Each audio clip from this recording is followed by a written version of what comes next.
Look at 100 this. years old. Oh, look, I'm gonna just so make it. There it is, look. There it is working. Clever, isn't it? And that there's wood. Obviously you'd do your foot, wouldn't you? Let me see if I can get out a bit. There you are. Is that better? That's better.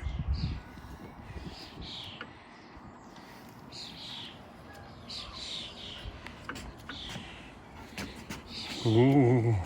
Now keep that on a downstroke. See if we can. Yeah, you'd have to have the knack, wouldn't you? You need 1 foot on there and 1 foot on there to get it. To get it going.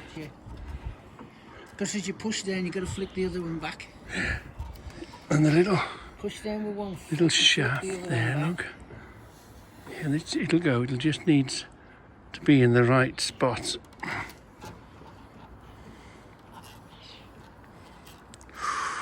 Isn't that beautiful? Blimey. It's lovely seeing them work in it. Yeah. Yeah.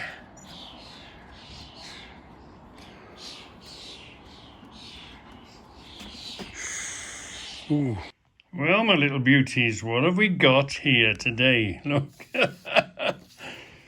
So having a picture is one thing, and having taking a picture and having a photograph, a photocopy of it, or a reprint of the thing, but actually having this piece of paper, the actual piece of paper in your hand, it makes such a difference.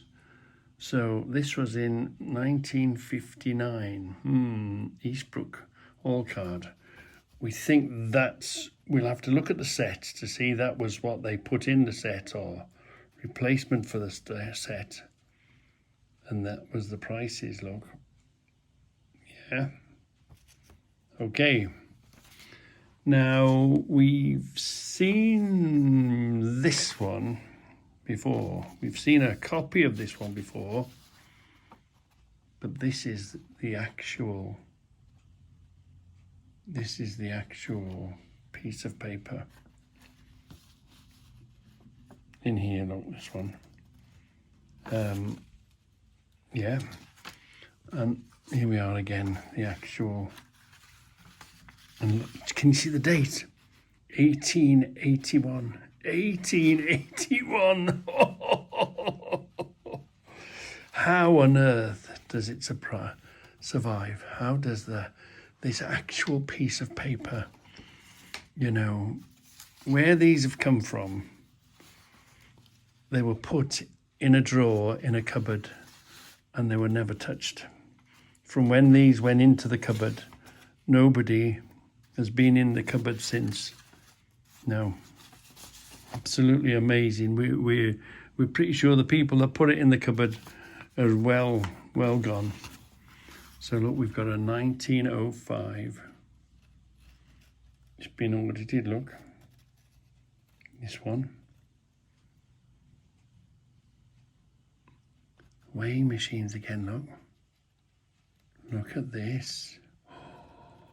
There must have been a Marple Street, look. Temple Street, Birmingham. Head office 11, Temple Street, Birmingham. It might be worth going to find number 11, Temple Street, Birmingham. Or even, that's McAlpine Street. So there's that one. Then we've got this one, Charles Tip Lady.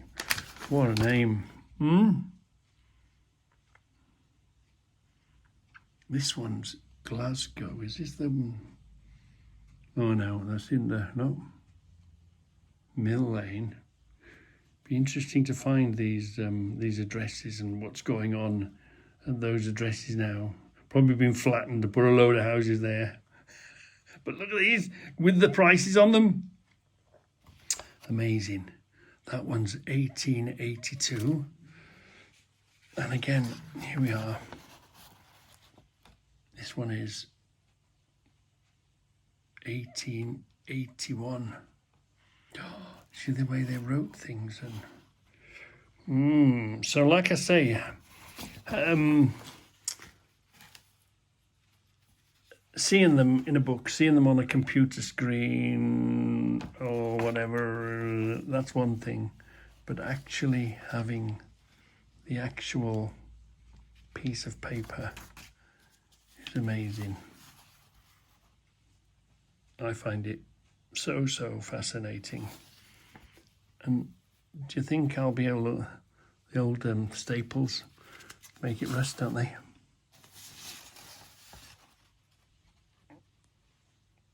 This is a lot of history in here, isn't it? A lot of history in here. A lot of stories to tell. And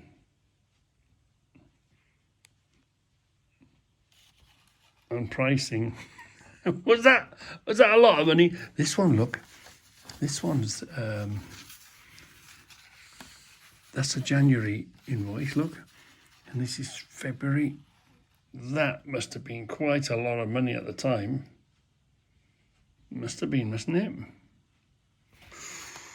And what else did we see? We saw, what's this for, look?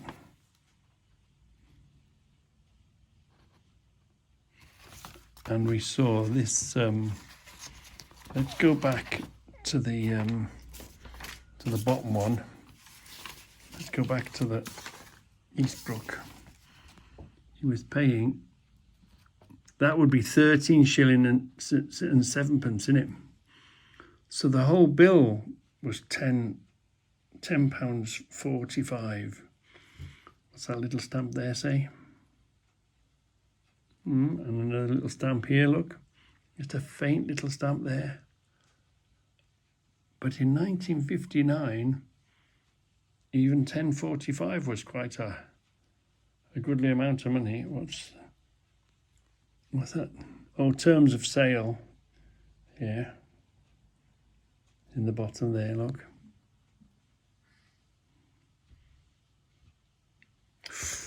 Oh, fantastic. Absolutely fantastic. Are you ready for a Reggie lesson? Do you remember the wood coming in, the planks coming in? And okay, this is on the outside, but we did a great job, Tony did a great job, didn't you? Yeah. And how long ago? Oh, 4 months. 4 or 5 months. 6 months. So you see how these was fitted? This was they were all flush. They were put in, fitted, made to the shape they want to be. And anyway, so it was all touching. It was when it was put, it was touching, and the nails were put in, and really fantastic. So what? Sort of one day you just happened to notice, oh, because they would have happened really slowly, but they'd come from wherever they'd come from. They'd come from transport yard. They were used. I don't really know what they're used for. All I know is they were available, and I asked, and I was kindly given. Yeah, do you want some, Reggie? Yeah, I got a job for that to do, Reggie, boss. So Jerry, the boss man, said, "Yeah, you can have some, no problem." I says, "Okay." So anyway, and Tone did this job in here, look. But can you see the gaps come out of? So we should have kept them dry first, let them shrink first, and then fitted them. Do you think they're going to shrink anymore? We'll see. We'll see. We'll have to keep an eye on that. But look at that. They might finish up as inch left. Who knows? But they haven't twisted or bent. I mean, we stored them fairly flat, and they haven't twisted or shattered, split. But they're on the move. Can you see? Look, and they're on the move in quite a dramatic way, because that's quite a distance, isn't it? Yeah. So the wood was put in, touching everywhere, nailed in, What's it done with the nails then? Because it hasn't released them, has it? You'd think it would pop it off. Okay. But it ain't popped it off. It has shrunk that way, it's shrunk. There's a bit of glue there, not? It's gone this way. That's Coming out of it, a bit of... Anyway, I thought I would just show you that a Reggie lesson. The dam wood is going back to... Because obviously it would have been wet, and if some of it would have been wet because it was outside, you know. But yeah, you got to hang on to it, let it do its thing, and then fit it. Because what would you do if that was new wallpaper? It would have ripped the wallpaper, wouldn't it? Shattered it, or what if you'd put it a covering? I just thought I'd show you anyway.